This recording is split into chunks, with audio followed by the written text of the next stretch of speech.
So I read an article earlier this week, which gives away kind of how quick my prep time is, turn around on some of these things. But I read an article earlier this week by Andrew Silo Carroll, writing for the Jewish Telegraphic Agency, where he asked Jewish leaders across the world about Jewish texts that have been impactful for them over the past year since October 7th.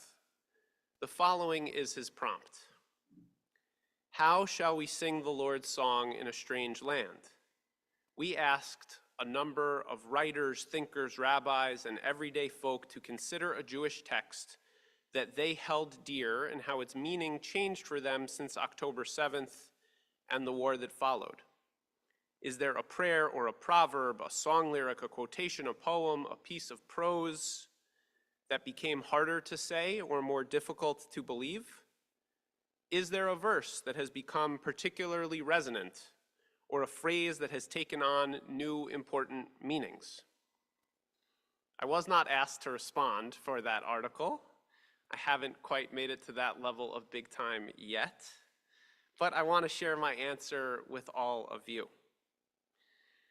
Every year between Tisha B'Av, the communal historical day of mourning for tragedies that have befallen our people, and Rosh Hashanah, we recite what are known as the Shiva Haftarot de Nechemta, the 7 Haftarah portions of consolation. These selections, all from Isaiah, are meant to bring us comfort, offering a description of what tshuva can look like, the ways in which God and the Jewish people will return to each other.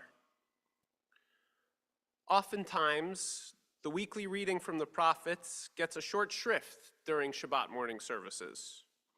Prophetic poetry can be dense, and the Haftarah always comes near the end of what is admittedly a long Shabbat morning service. However, this year I found myself more attuned to seeking words of comfort, and 3 weeks ago we were also fortunate enough to have Sharon Whitner read the Haftarah, which allowed me to sit and read the English more closely from the pews. Subsequently, Isaiah chapter 54, verses 7 and 8 practically jumped off the page. Berega katon azavtich uverachamim gedolim akabtzech. Beshetzef ketzef histarti panai rega mimech. Uvechesed olam richamtich amar golech Adonai.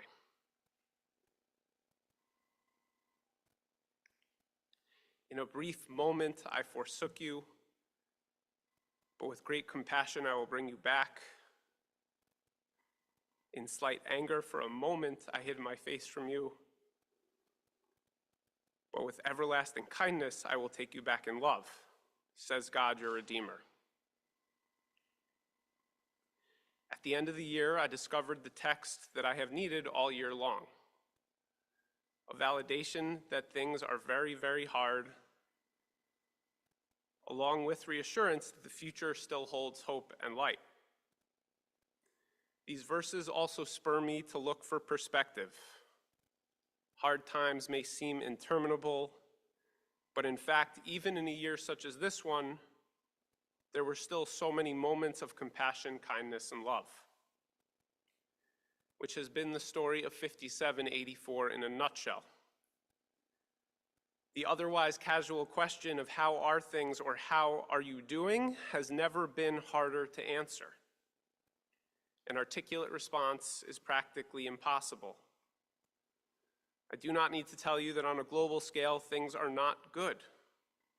War, anti-Semitism, politics, you name it. But on the micro level, things are generally great. Mac and I are happy, our families are healthy, we got a dog. The synagogue is growing. I still love my job in this community 1 year in after ordination. And there are a ton of good things that are happening for the Jewish community in the greater Newburyport area. Just in the past day, CAA got our Emergency Community Preservation Act funds approved for a new roof. Hours later, Millions of Israelis were in bomb shelters as Iran launched an unprecedented attack on the Jewish state.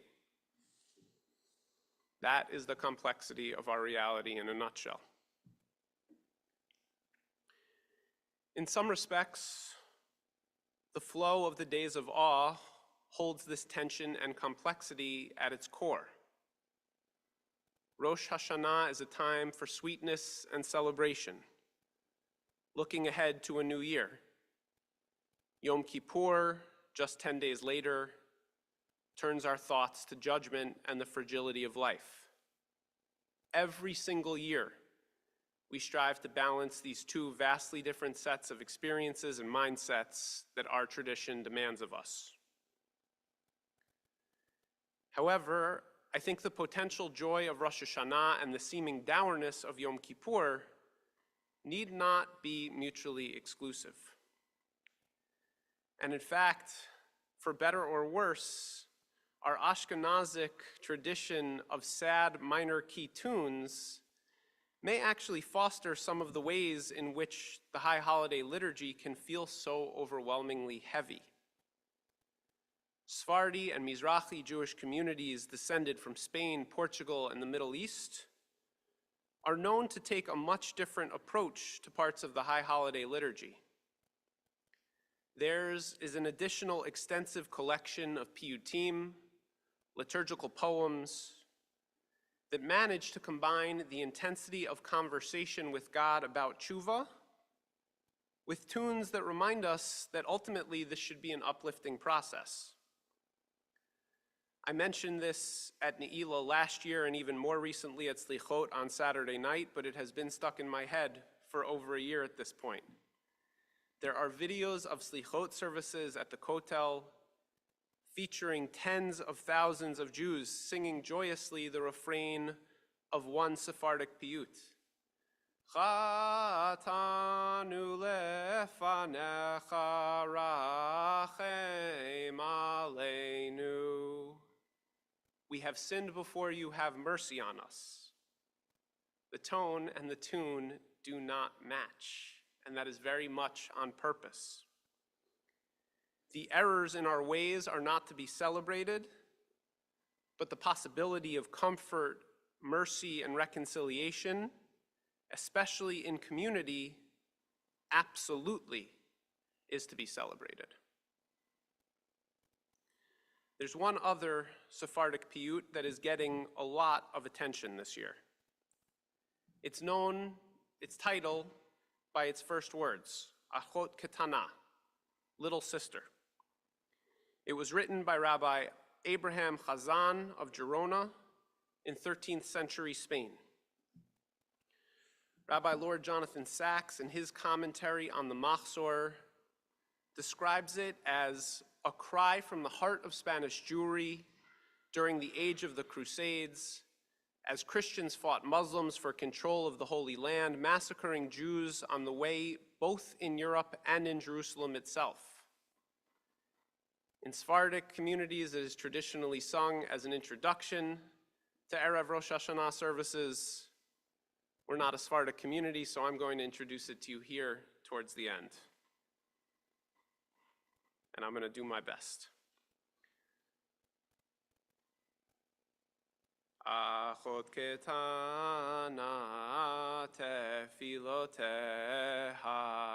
orcha ve'ona tehiloteha el narefana lemachloteha tichleshana ve'kilolteha. The little sister, she prepares her prayers and proclaims her praises. O God, please heal her now. Let the year and its curses conclude. Once again, a tune that does not match the tone.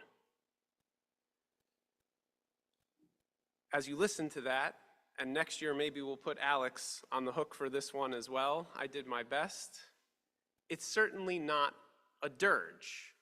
It might not be upbeat enough to dance a hora to, but it's a captivating tune that I think conveys a sense of hope despite the obvious struggle and pain the author is processing on behalf of the Jewish people. I'm going to share the rest of this piyut in English. You'll note that the refrain, Tichle Shana v'kiluloteha, let the year and its curses conclude, is what has made it so resonant for so many Jews this year. The little sister, she prepares her prayers and proclaims her praises. "O God, please heal her now. Let the year and its curses conclude." With pleasant words, she calls upon you, and with song and merriment, for such befits you. Why do you avert your eyes? Look, enemies devour her heritage. Let the year and its curses conclude. Tend your sheep so the lions disperse, and pour your wrath upon those who say, "Destroy." Your right hand's foundation vine they have breached and plucked its fruit, not even leaving her tiny grapes. Let the year and its curses conclude. Stand her up from degradation to lofty majesty, for in the pit of exile her soul has been melted. When the basest are elevated, her heart pours forth. Among the poorest of the poor are her dwellings. Let the year and its curses conclude.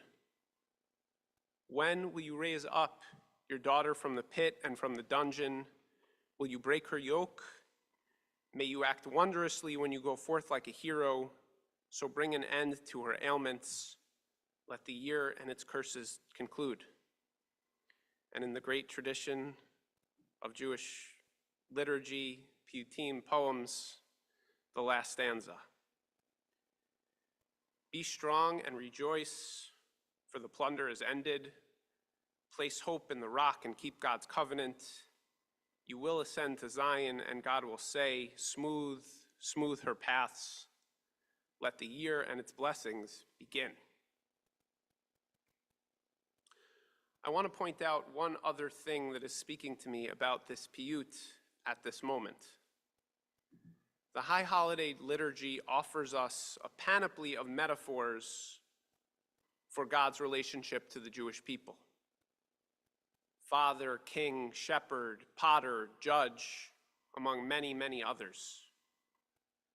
And I can never tell which of those metaphors land with who at any given moment, and which feel alienating or off-putting to some of us. The imagery of Israel as a little sister comes from the Song of Songs. And this year, maybe we need God to be an older sibling.